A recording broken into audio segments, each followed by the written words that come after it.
When it comes to bodily waste, birds have a unique approach that sets them apart from mammals. They don't pee.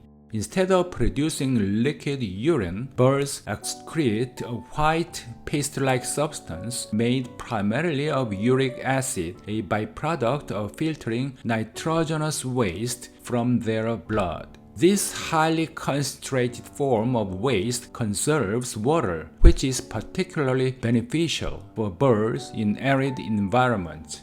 Birds' droppings combine all waste products, uric acid, feces, and other metabolic byproducts into one discharge through a single opening called the cloaca. The white portion of their droppings is uric acid, while the darker part represents solid waste.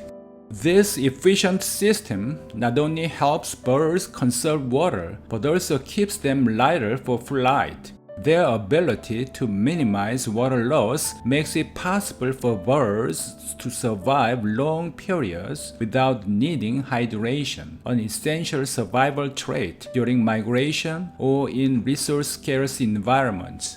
So, next time you see bird droppings, remember, you are witnessing one of the nature's most efficient waste management systems at work. If you enjoyed this video, please give it a thumbs up and subscribe to my channel. Thanks for watching.